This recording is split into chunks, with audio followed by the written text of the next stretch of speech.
민수기 3장 13절에서 처음 난 자는 다 내 것임은 내가 애굽 땅에서 그 처음 난 자를 다 죽이던 날에 이스라엘의 처음 난 자는 사람이나 짐승을 다 거룩히 구별하였음이니 그들은 내 것이 될 것임이니라. 나는 여호와니라 말씀하십니다.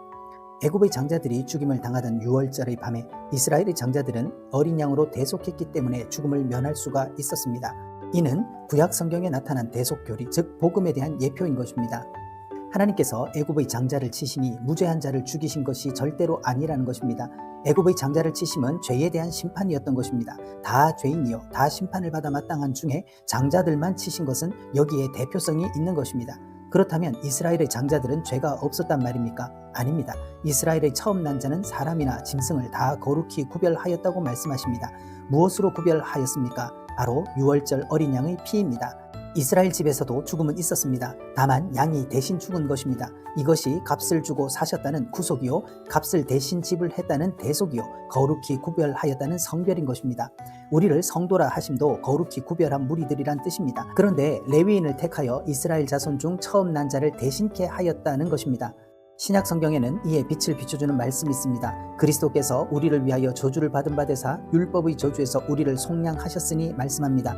레위 지파는 메시아 언약 안에서 저주를 속량받은 것만이 아니라 도리어 제사장 지파의 축복을 받게 된 것입니다. 그렇다면 레위 지파가 어떻게 해서 이런 축복을 받게 되었습니까? 이는 저들에게 자격이나 공로가 있어서가 아니라 택하심을 따라되는 하나님의 은혜라고 밖에는 설명할 길이 없습니다. 이 점이 보라 내가 이스라엘 자손 중에서 레위인을 택하여 라는 말씀에서 드러납니다. 즉 죄가 더한 곳에 은혜가 더욱 넘쳤다는 말씀입니다. 그러므로 레위인은 내 것이라 하시는 말씀을 통해서 너희는 너희 것이 아니라 값으로 산 것이 되었으니 그런즉 너희 몸으로 하나님께 영광을 돌리라고 적용하는 것이 되는 것입니다. 그런데 이스라엘 자손의 처음 난 자가 레위인보다 273인이 더하더라 합니다.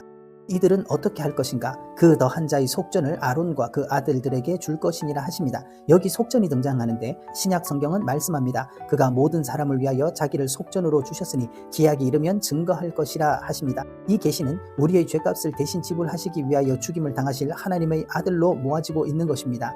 즉 속전의 원리를 설명하시기 위한 하나님의 섭리하심이라는 말씀입니다.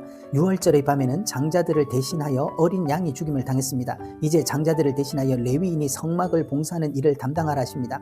이스라엘의 장자들이 레위인을 보면서 저 레위인은 나를 대신하여 하나님께 헌신하고 있다는 감격이 있었을 것입니다.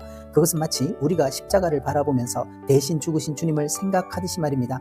이를 계시하시기 위해서 장자를 대신하여 어린 양이 죽임을 당하는 6월절을 마련하셨고 레위인으로 장자를 대신케 하라 명령하셨으며 장자의 수가 더 많게 하시어 속전의 원리를 계시해 주셨던 것입니다.